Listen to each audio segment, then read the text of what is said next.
The book of Ezekiel, chapter 48. The division of the land among the tribes.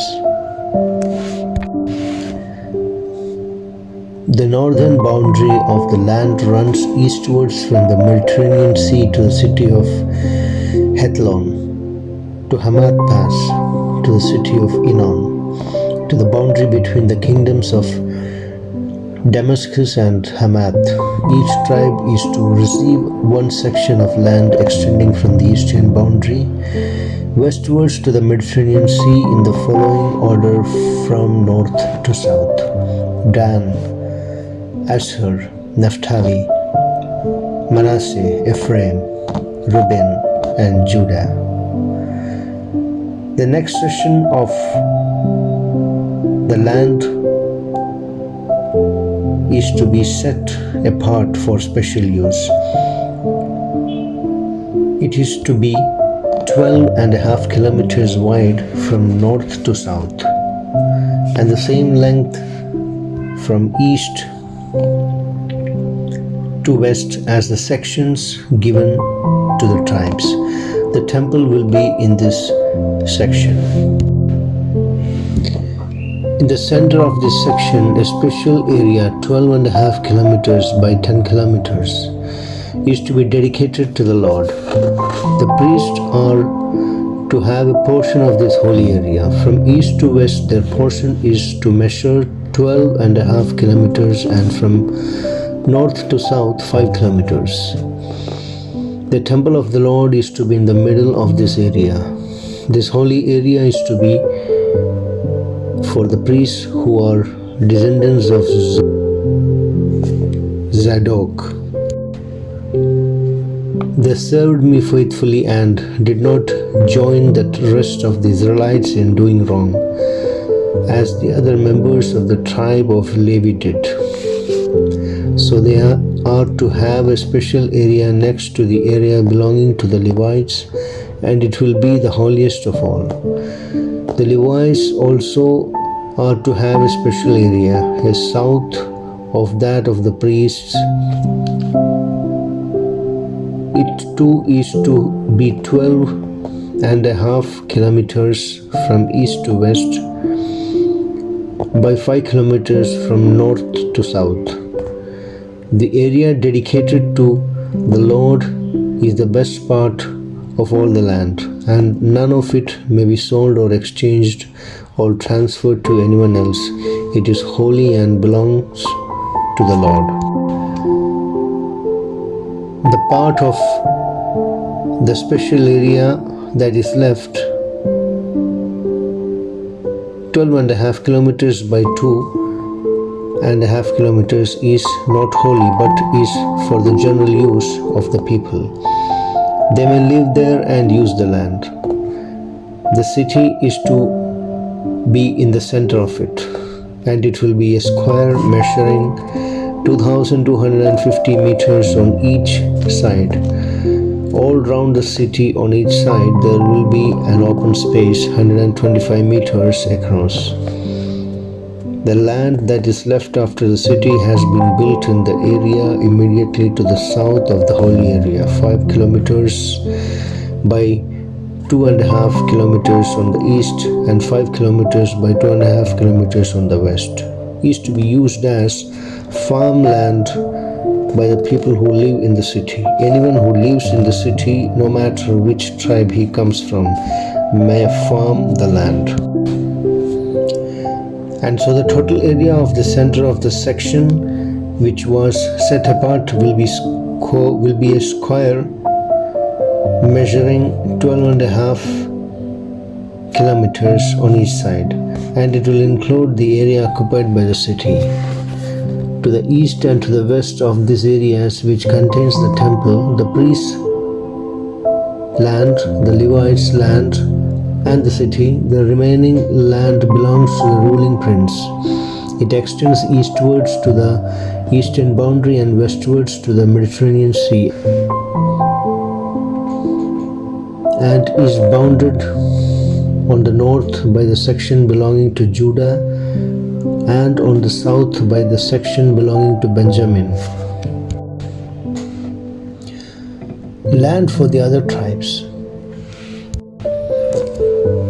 South of this special section, each of the remaining tribes is to receive one section of land running from the eastern boundary westwards to the Mediterranean Sea in the following order from north to south: Benjamin, Simeon, Issachar, Zebulun, Gad. On the south side of the portion given to the tribe of Gad, the boundary runs southwest from Tamar to the oasis of Kadesh, and then northwest along the Egyptian border to the Mediterranean Sea. The sovereign Lord said, "This is the way the land is to be divided into the sections for the tribes of Israel to possess." The gates of Jerusalem. There are 12 entrances to the city of Jerusalem. Each of the four walls measures 2,250 meters and has 3 gates in it, each named after one of the tribes. The gates in the north wall are named after Reuben, Judah, and Levi. Those in the east wall after Joseph, Benjamin, and Dan. Those in the south wall after Simeon, Issachar, and Zebulun. And those in the west wall are named after Gad, Asher, and Naphtali. The total length of the wall on all 4 sides of the city is 9,000 meters. The name of the city from now on will be "The Lord is Here."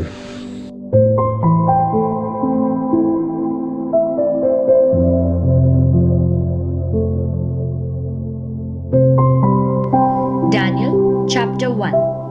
In the 3rd year that Jehoiakim was king of Judah, King Nebuchadnezzar of Babylonia attacked Jerusalem and surrounded the city. The Lord let him capture King Jehoiakim and seize some of the temple treasures. He took some prisoners back with him to the temple of his gods in Babylon and put the captured treasures in the temple storerooms.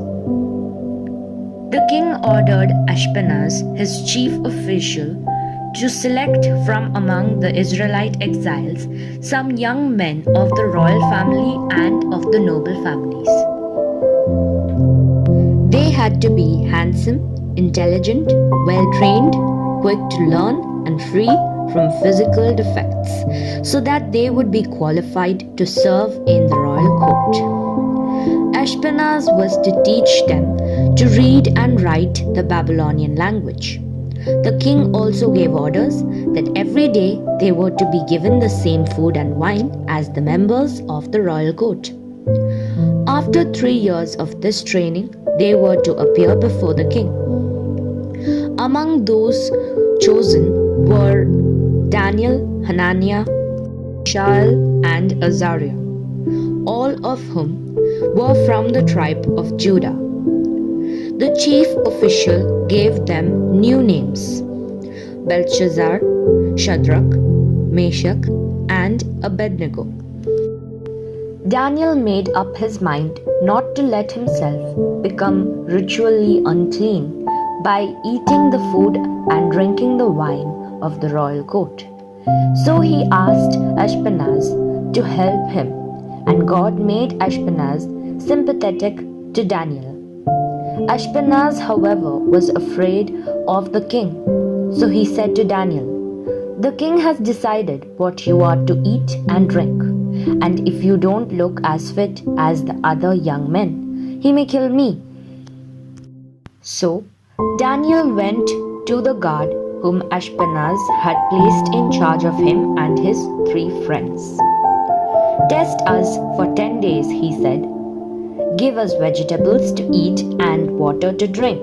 Then compare us with the young men who are eating the food of the royal court, and base your decision on how we look." He agreed to let them try it for 10 days. When the time was up, they looked healthier and stronger than all those who had been eating the royal food. So from then on, the guard let them continue to eat vegetables instead of what the king provided. God gave the 4 young men knowledge and skill in literature and philosophy. In addition, he gave Daniel skill in interpreting visions and dreams. At the end of the 3 years set by the king, Ashpenaz took all the young men to Nebuchadnezzar. The king talked with them all, and Daniel, Hananiah, Mishael, and Azariah impressed him more than any of the others. So they became members of the king's court. No matter what question the king asked or what problem he raised, these 4 knew 10 times more than any fortune teller or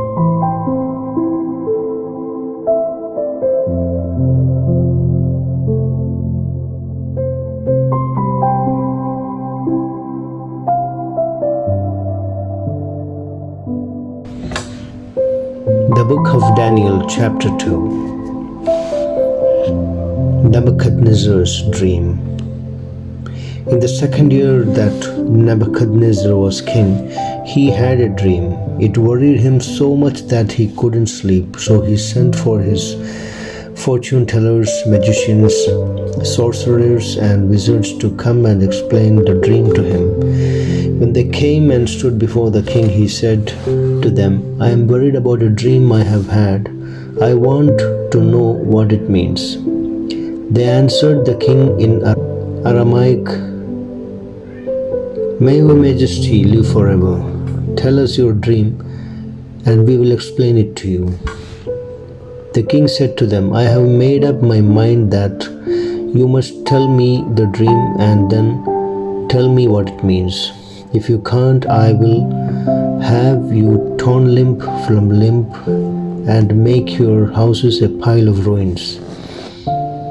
But if you can tell me both the dream and its meaning, I will reward you with gifts and great honor. Now then, tell me what the dream was and what it means." They answered the king again, "If your majesty will only tell us what the dream was, we will explain it." At that, the king exclaimed, "Just as I thought, you are trying to gain time, because you see that I have made up my mind to give all of you the same punishment if you don't tell me the dream. You have agreed among yourselves to go on telling me lies because you hope that in time things will change. Tell me what the dream was, and then I will know that you can also tell me what it means." The advisors replied, "There is no one on the face of the earth who can tell you, your majesty, what you want to know. No king, not even the greatest and the most powerful, has ever made such a demand of his fortune tellers, magicians, and wizards. What your majesty is asking for is so difficult that no one can do it for you except the gods, and they do not live among human beings." At that, the king flew into a rage and ordered the execution of all the royal advisors in Babylon. So the order was issued for all of them to be killed, including Daniel and his friends. God shows Daniel what the dream means. Then Daniel went to Arioch, commander of the king's bodyguard, who had been ordered to carry out the execution. Choosing his words carefully, he asked Arioch why the king had issued such a harsh order. So Arioch told Daniel what had happened. Daniel went at once and obtained royal permission for more time so that he could tell the king what the dream meant. Then Daniel went home and told his friends Hananiah, Mishael, and Azariah what had happened. he told them to pray to the God of heaven for mercy and to ask him to explain the mystery to them so that they could not be killed along with the other advisors in Babylon. Then that same night the mystery was revealed to Daniel in a vision, and he praised the God of heaven. God is wise and powerful. Praise him forever and ever. He controls the times and the seasons. He makes and unmakes kings. It is he who gives wisdom and understanding. He reveals things that are deep and secret. He knows what is hidden in darkness, and he himself is surrounded by light.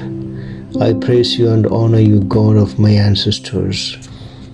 You have given me wisdom and strength. You have answered my prayer and shown us what to tell the king. Daniel tells the king the dream and explains it.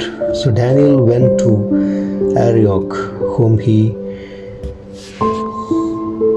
the king had commanded to execute the royal advisors. He said to them, "Do not put them to death. Take me to the king, and I will tell him what his dream means." At once Arioch took Daniel into King Nebuchadnezzar's presence and told the king, "I have found one of the Jewish exiles who can tell your majesty the meaning of your dream." The king said to Daniel, who was also called Belteshazzar, "Can you tell me what I dreamt and what it means?" Daniel replied, "Your majesty, there is no wizard, magician, fortune tellers, or astrologer who can tell you that, but there is a God in heaven who reveals mysteries. He has informed your majesty what will happen in the future. Now I will tell you the dream, the vision you had while you were asleep. While your majesty was sleeping, you dreamt about the future, and God, who reveals mysteries, showed you what is going to happen. Now this mystery was revealed to me, not because I am wiser than anyone else, but so that your majesty may learn and the meaning of your dream and understand the thoughts that have come to you. Your majesty, in your vision you saw standing before you a great and giant statue, bright and shining and terrifying to look at. Its head was made of the finest gold, its chest and arms were made of silver, its waist and hips of bronze, its legs of iron, and its feet partly of iron and partly of clay. While you were looking at it, a great stone broke loose from the cliff without anyone touching it, struck the iron and clay feet of the statue and shattered them. At once the iron, clay, bronze, silver, and gold crumbled and became like a dust on the threshing place in summer. The wind carried it all away, leaving not a trace. But the stone grew to be a mountain that covered the whole earth. This was the dream. Now I will tell your majesty what it means. Your majesty, you are the greatest of all kings. The God of heaven has made you emperor and given you power, might, and honor. He has made you ruler of all the inhabited earth and ruler of over all the animals and birds. You are the head of gold.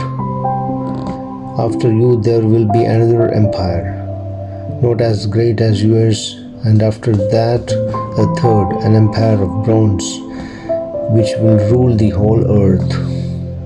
And then there will be the fourth empire, as strong as iron, which shatters and breaks everything. And just as iron shatters everything, it will shatter and crush all the earlier empires. You also saw that the feet and the toes were partly clay and partly iron. This means that it will be divided empire. It will have something of the strength of iron because there was iron mixed with the clay. The toes, partly iron and partly clay, means that part of the empire will be strong and part of it weak. You also saw that the iron was mixed with the clay. This means that the rulers of that empire will try to unite their families by intermarriage, but they will not be able to any more than iron can mix with clay. At the time of these rulers, the God of heaven will establish a kingdom that will never end. It will never be conquered, but will completely destroy all those empires and then last forever. You saw how a stone broke loose from a cliff without anyone touching it, and how it struck the statue made of iron, bronze, clay, silver, and gold. The great God is telling your majesty what will happen in the future. I have told you exactly what you dreamt and have given you its true meaning. The king rewards Daniel. Then King Nebuchadnezzar bowed to the ground and gave orders for sacrifices and offerings to be made to Daniel. The king said, "Your God is the greatest of all gods, the Lord over kings, and the one who reveals mysteries. I know this because you have been able to explain this mystery."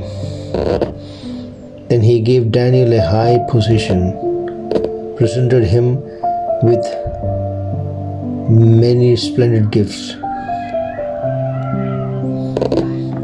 put him in charge of the province of Babylon, and made him the head of all the royal advisors. At Daniel's request, the king put Shadrach, Meshach, and Abednego in charge of the affairs of the province of Babylon. Daniel, however, remained at the royal court.